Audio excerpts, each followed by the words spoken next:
Assalamualaikum warahmatullahi wabarakatuh. Halo sobat belajar, berjumpa lagi ya. Pada kesempatan kali ini nanti kita akan latihan mengerjakan soal-soal penilaian akhir semester 1 ya. Kita nanti akan mengerjakan latihan soal-soal pada kelas 4. Kita masuk ke tema 2. Langsung saja sobat belajar, kita mulai latihan soal-soal pas berikut ini ya.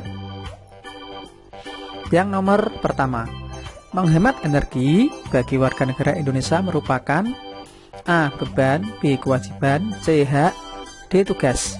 Yang betul adalah ya, kewajiban. Menghemat energi bagi warga negara Indonesia merupakan suatu kewajiban ya sobat belajar, bukan hak. Kita lanjut soal yang kedua. Tanaman di halaman rumahku layu karena kekeringan. Kamu sebaiknya A. membiarkannya, B. membuangnya, C. mencabutnya, D. menyiramnya. Yang betul adalah ya, D. menyiramnya ya sobat belajar.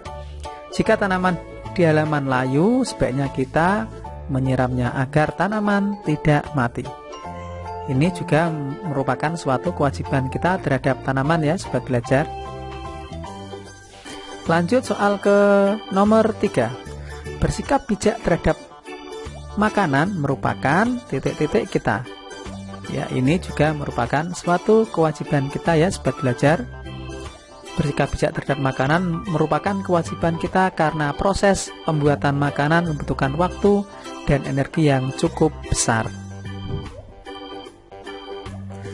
Lanjut ke soal yang keempat. Dondo selalu ingat untuk mematikan lampu kamar mandi. Tindakan Dondo mencerminkan pelaksanaan kewajiban menghemat A. listrik, B. air, C. minyak bumi, D. kertas. Yang tepat adalah listrik. Selalu ingat untuk mematikan lampu kamar mandi mencerminkan pelaksanaan kewajiban menghemat energi listrik. Kita lanjut sobat belajar ke nomor soal yang kelima. Kita harus titik-titik sikap yang merusak tumbuhan. A. melaksanakan, B. melakukan, C. menghindari, D. mengembangkan. Yang tepat adalah ya, menghindari.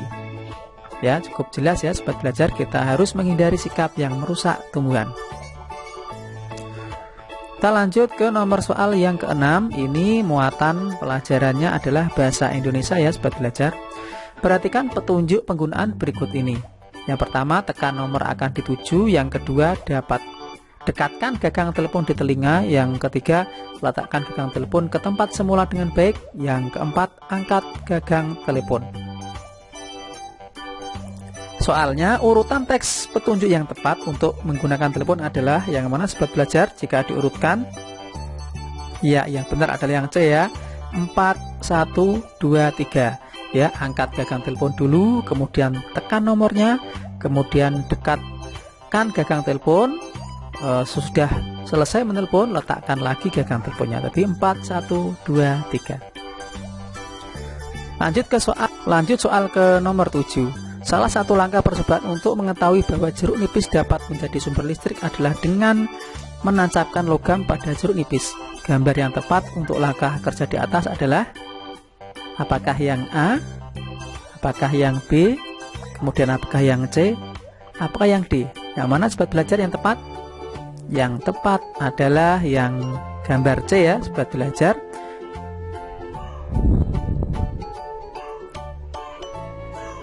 Kita lanjut ke nomor soal yang ke-8.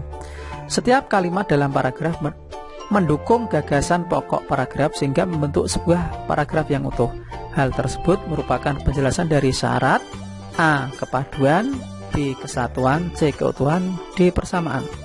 Yang tepat adalah C. keutuhan.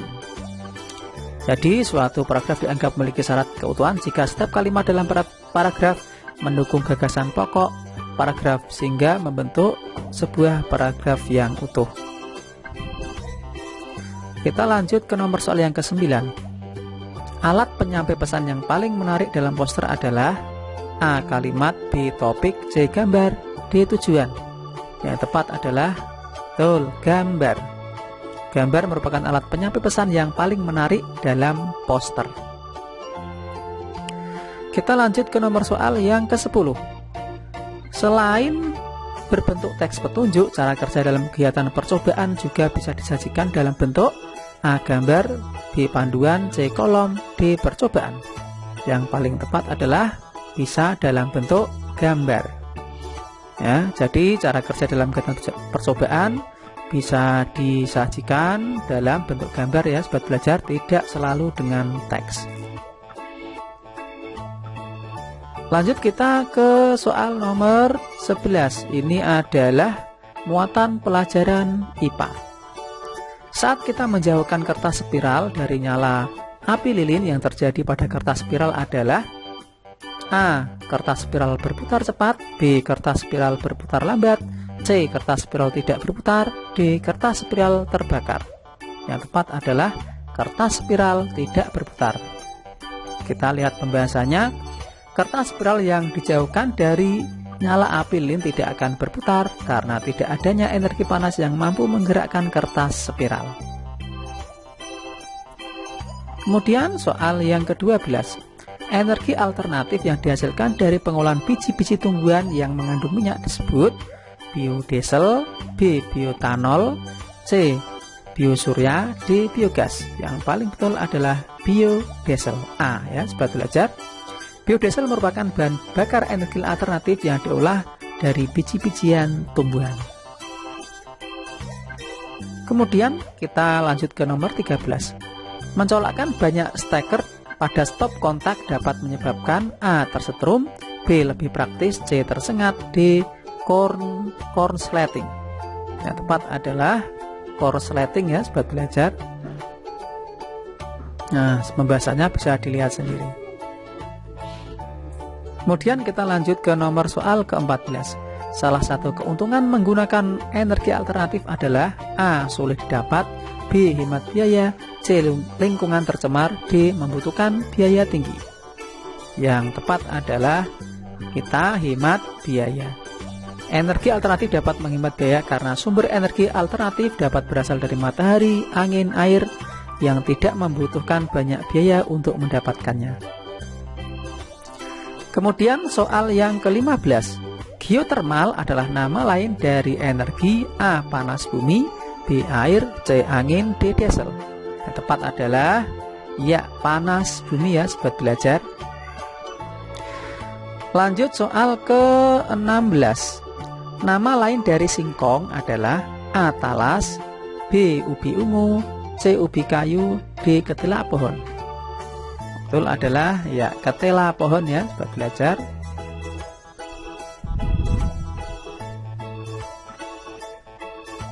Kemudian lanjut ke nomor soal yang ke-17. Karena hasil pertaniannya, Indonesia terkenal sebagai A. negara perkebunan, B. negara industri, C. negara maju, D. negara agraris. Yang betul adalah negara agraris ya. Ini sudah jelas ya, sobat belajar. Kalau Indonesia dilihat dari kelautannya, Indonesia disebut sebagai negara maritim. Lanjut ke nomor soal ke-18. Bagi masyarakat Indonesia, singkong merupakan salah satu bahan pangan A. mewah, B. ringan, C. pendamping, D. pokok. Yang tepat adalah makanan pendamping, karena makanan pokoknya Indonesia adalah beras ya, sobat belajar. Lanjut kita soal ke-19. Tanaman jarak menjadi sumber energi alternatif yang menghasilkan minyak dari pengolahan A. daun, B. akar, C. bunga, D. biji. Betul adalah bijinya ya, sobat belajar. Biji tanaman jarak dapat menghasilkan sumber energi alternatif yang berupa minyak biodiesel. Lanjut ke nomor soal yang ke-20. Sumber daya alam yang dapat dimanfaatkan untuk menghasilkan energi biogas adalah A. limbah pertanian, B. limbah kotoran, C. sinar matahari, B. biji tanaman. Yang betul adalah limbah kotoran. Bahan biogas berasal dari kotoran hewan yang dimasukkan ke dalam ruangan bawah tanah atau lubang ya, sobat belajar. Lanjut ke halaman atau nomor ke-21. Ini muatan pelajaran SBDP ya, sobat belajar. Lagu yang ceria dapat membuat kita A. mengantuk, B. sedih, C. bersemangat, D. terharu. Yang betul adalah bersemangat ya. Lagu yang dinyanyikan dengan nada ceria tentu dapat membuat kita bersemangat. Sebaliknya, lagu yang sedih akan membuat kita ikut sedih dan terharu, bahkan bisa menangis ya sobat belajar. Lanjut soal ke-22. Saat bernyanyi, sikap badan sebaiknya rileks atau A. gugup, B. santai, C. grogi, D. tegang. Rileks itu sama dengan santai ya sobat belajar. Jangan terlalu tegang atau gugup. Soal ke-23. Menyanyikan lagu harus sesuai tempo. Tempo adalah titik-titik. A. bunyi yang berulang dengan teratur, B. keselarasan bunyi lagu, C. keras lembutnya lagu, D. cepat lambat lagu saat dinyanyikan. Yang betul adalah tempo adalah cepat lambat lagu saat dinyanyikan. Kita lanjut ke nomor soal ke-24. Nada do atau satu yang diikuti tanda titik di belakangnya berarti dibunyikan A. pendek, B. panjang, C. tinggi, D. rendah. Yang betul adalah panjang. Nada do yang diikuti tanda titik di belakangnya berarti dibunyikan panjang, sebab tanda titik yang terletak di belakang not angka berfungsi sebagai tanda panjang pendeknya suatu nada. Tanda titik menandakan bahwa notasi tersebut harus dibunyikan dengan nada panjang. Lanjut soal yang terakhir, yang ke-25. Perhatikan gambar pada notasi di sampingnya sobat belajar. Garis lengkung di bawah notasi angka pada penggalan notasi di atas atau di samping disebut garis lengkung. A. nada, B. melismatis, C. legatura, D. legato. Ya, betul adalah D ya sobat belajar, legato. Garis lengkung di bawah notasi angka di atas disebut garis legato. Garis lengkung legato artinya nada-nada di atas dibunyikan secara berangkai dan tidak terputus-putus. Nah, demikian sobat belajar pembahasan dan latihan soal-soal penilaian akhir semester 1 tema 2 ya. Jangan lupa selalu belajar terus ya untuk menggapai cita-cita kalian. Terima kasih, saya akhiri. Wassalamualaikum warahmatullahi wabarakatuh.